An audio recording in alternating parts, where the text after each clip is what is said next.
মাননীয় প্রধানমন্ত্রীকে হত্যার জন্য ডক্টর ইউনূস এবং তার দোসররা যে চেষ্টা করেছিল, মহান আল্লাহ তাআলার ইচ্ছায় উনি প্রাণে বেঁচে আছেন। ইনশাআল্লাহ তিনি অচিরেই আমাদের প্রাণের বাংলাদেশ, প্রাণের মাতৃভূমি বাংলাদেশে নির্যাতন নিপীড়ন করে হত্যার রাজনীতি করে কেউ ক্ষমতায় টিকে থাকতে পারে না। ইনশাআল্লাহ আমরা বিশ্বাস করি আওয়ামী লীগ ঘুরে দাঁড়াবে এবং আওয়ামী লীগের লক্ষ লক্ষ কোটি কোটি কর্মী এখনো বেঁচে আছে এবং বেঁচে আছেন জাতির পিতার সুযোগ্য কন্যা আমাদের প্রাণপ্রিয় নেত্রী রাষ্ট্রনায়ক শেখ হাসিনা, বেঁচে আছেন বঙ্গবন্ধুর কন্যা, কনিষ্ঠ কন্যা শেখ রেহানা, যিনি রাজনীতি করেন না, তার বিরুদ্ধে মিথ্যা মামলা দিয়েছে বাংলাদেশের বিভিন্ন অঞ্চলে, এবং বঙ্গবন্ধু পরিবারের অন্যান্য সদস্য তারাও বেঁচে আছেন। তাদেরকে ভাবতে হবে, তাকে চিন্তা করতে হবে। এই দেশ থাকবে, এই বাংলাদেশের মানুষ থাকবে, এই বাংলাদেশের বিবেকবান মানুষ থাকবে, বুদ্ধিজীবী সুশীল সমাজ। আমি সমস্ত দেশবাসীকে, যারা বিবেকবান মানুষ, আমি আহ্বান জানাতে চাই, আজকে যে কার্যক্রম, যে খুন খারাপি, ডাকাতি, ছিনতাই এবং বিশেষ করে শিক্ষক, বুদ্ধিজীবী সুশীল সমাজ, নির্বাচিত প্রতিনিধির উপর যে হামলা মামলা নির্যাতন শুরু হয়েছে, আমি মনে করি যে এখন প্রতিবাদ করা শুরু করতে হবে। আমরা এই দেশের মানুষ অতীতে কোনোদিন এটা মেনে নাই। আজকে এরকম কোন অতীত ইতিহাসে, বাংলাদেশের 50 বছরের ইতিহাসে এরকম নির্যাতন নিপীড়ন আমরা পৃথিবীর কোন মানুষ এটা দেখে নাই, কোন সভ্য মানুষ। ডক্টর ইউনূস উনি উনাকে ন্যায়বান নীতিবান মানুষ মনে করেন। উনার চোখে কি লাগে না? উনার সামনে বোনের সম্ভ্রমহরণ, মাকে টেনে খুন করছে, নির্যাতন করছে, রেপ করছে, ডাকাতি করছে, মানুষ হত্যা করছে, মানুষকে জ্বালিয়ে মারছে। অনেক গোড় থেকে 24টা 20টা 10টা লাশ, 5000 পুলিশকে হত্যা করেছে এবং আওয়ামী লীগের হাজার হাজার নেতা কর্মীকে হত্যা করেছে। এই নির্যাতনের বিচার বাংলাদেশে একদিন হবে ইনশাআল্লাহ, ইনশাআল্লাহ, ইনশাআল্লাহ।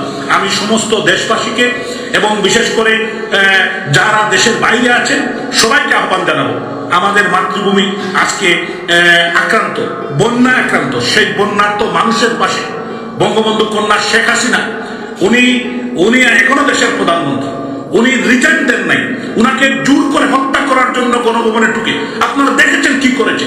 আজকে এর প্রতিবাদ করতে হবে, এই জোরালো প্রতিবাদ করতে হবে এবং এদের বিরুদ্ধে সোচ্চার হতে হবে। আমরা যখন মরবই তখন আমরা এই মরার প্রতিবাদ করেই মরব। আমাদের লক্ষ লক্ষ নেতা কর্মীকে, আমাদের মুরব্বিয়ানদেরকে, আমাদের মহিলাদেরকে যেভাবে তারা হায়নার মতো, যে পাকিস্তানি আর্মিরাও যে এরকম করে নাই, এই পাকিস্তানের থেকে ডক্টর ইউনূস একজন হামিদ কারজাই, আপনারা অনেকেই হয়তো আফগানিস্তানের কথা মনে আছে, এরকম ডক্টর ইউনূসের মতো হামিদ কারজাইকে তারা ক্ষমতায় বসিয়েছিল, কিন্তু সেই ক্ষমতা বেশি দিন ধরে রাখতে পারে নাই। ইনশাআল্লাহ বাংলাদেশে এদের বিচার একদিন হবে হবে হবে। আমি আমাদের প্রাণের সিলেট, আমার সম্মানিত সিলেটবাসী আমাকে ভোট দিয়ে নির্বাচিত করেছিলেন।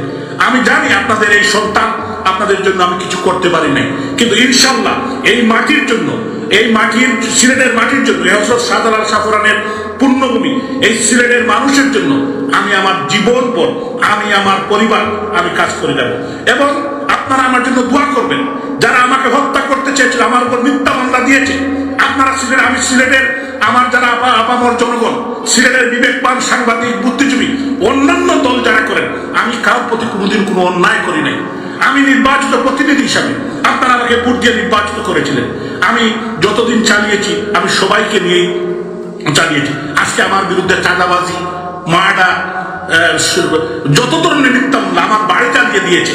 আমাদের প্রায় 25টি, আমাদের নেতা শফিকুর রহমান চৌধুরীর বাড়ি চালিয়ে দিয়েছে, আমাদের নেতা জাকির হোসেনের বাড়ি চালিয়ে দিয়েছে, মাসুদ উদ্দিন আহমদের বাড়ি চালিয়ে দিয়েছে, আমাদের নাসির উদ্দিন খানের বাড়ি চালিয়েছে, শফিউল আলম চৌধুরী নাদেলের বাড়ি চালিয়ে দিয়েছে, এবং আমাদের অ্যাডভোকেট রঞ্জিত সরকারের বাড়ি 5 বার চালিয়েছে, আজাদুর রহমান আজাদের বাড়ি 2 বার চালিয়েছে, জাহাঙ্গীর আলম, নাজমুল ইসলাম সহ আমাদের পীযূষ কান্তি দে তাদের বাড়ি চালিয়ে দিয়েছে, আমাদের জাসদের সভাপতি লুকমান আহমদ সাহেবের বাড়ি চালিয়ে দিয়েছে।